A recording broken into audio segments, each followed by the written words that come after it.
fadhiiso bismillahi rahmaani rahiim walaalayaal dhegeysanaya kusoo joogtay joogtay gaariga waxaan rabaa inaan idin sheegno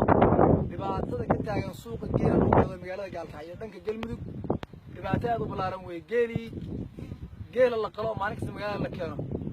waa xaarkiisu sida tan way xaarkiisu hadda waxay ka muuqata waxaan dul joognaa maanta geel fara badan oo ilmeynaya ilin baa ka socota sidoo qof caadi ah waxaan loo sheegay oo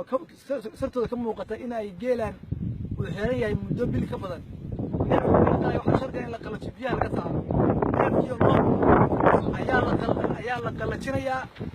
markii haragga asugu isku dhago kadib ayaa la qalayaa neef waxaan loo sheegay neef ay waqti u qaatay neef toban ku qalala haba dhinac baa loo rogaa qoraxda dhinac maanta dhinacan qoraxda jiga galabka dhinac kale loo rogaya maalinta uu qalala ayaa qaliinka lagu bilaabayaa magaalada la gada dadka ganacsiga ay sameynaya ama waxa ku jira wadada la dhashay way roob abaar baa inuu ka xashay ilaahay subhanahu wa ta'ala waarta waxa dhibaato jira wadanka ka jira Soomaaliya oo dhan meelahan ugu dhow ee hadda aan deganahay ee deegaanka dadkan degan ee saatan geela yeelaya ay degan yihiin hal kiiloomitir marka laga baxo deegaanka ay degan yihiin roob baa loo tagayaa naq meelaha degan yihiin lagu maar roob mid laga yaqaan dhibaatooyinka haysta oo ugu horeeyaan isbaaradu oo ay ugu horeyso geela xoolaha la xiraabayo neef aan la siinay oo aan la siinay muddo laba bilood ama hal bila ilaahay baan ku dhaarshay qofka muslimka oo qaadan kara ayaa weey qofka gadanaya weey nimanka maqaayadaha jooga يكون كذا قلم يشقيك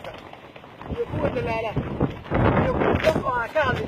أنت وإلى جماعة على حساب وصلنا الآن استغارت عن معمولك وياشة علماء عربية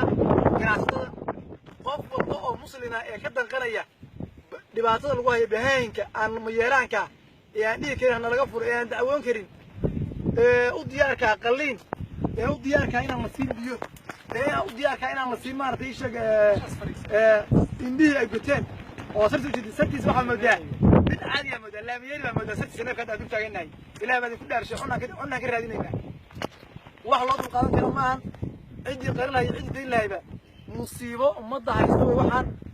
waxaan maanta ka unimid oo ay taariikhdu tahay 14 Ramadaan 9 bisha June ay tahay waxaan unimid inaan umada la wadaagno islaamka cidna wax ka qaban karto waxaan ka codsanaynaa arrintan lagu horto in umada loo sheego in laga digtoonaado inaan la keenin waxa noocaas loo qalay waxa nooca loo qalay in la keenin qofka uu awoodi waayo inuu asxaan u sameeyo neefkaas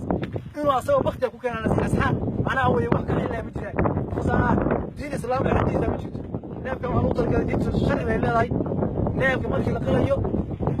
marka la qalayo waxa lagu talagalay loo raaxeeyo in biyo la siiyo birta laga afeeyo in aan la isku gowracin iska daa in biyo la siiyo bil iyo barkool baa neefka la qalaji hadda waa laamiyad caadiya arrintan ka digaynaa waxaan ka sameeynaa maartay isha cidi dood ka qabta iyo cidi maartay isha u aragtay inuu saatan xal tahay ayada hadda doonta laakiin dadka muslimiinta qaaraan maamulka ka codsanaynaa arrintan laga hortago aad baan uga xunnahay dhibaatooyin soo aragna maanta laga soo bilaabo dhinacaas ilaa dhinacaas waxaas xoolo meesha ku xiran noo jeedin hal miisaan lagu arko neef inuu jeedin waa laakiin kuwaana bilbiliya loola beeyo la qayb way say weeyeen marka waxaan ka codsanaynaa dadka inay u kacaan arrintan aad baan u mahadsantihiin dhalinyarada ku xaqaata arrintan inay wax ka ogaadaan insha Allah mana ka hari doono way daba galaynaa dadka noocaas sameynaya meel kasta aan ka sheegi doonaa awoodina inta tahay ayaa ku nahyeen waa mahadsantihiin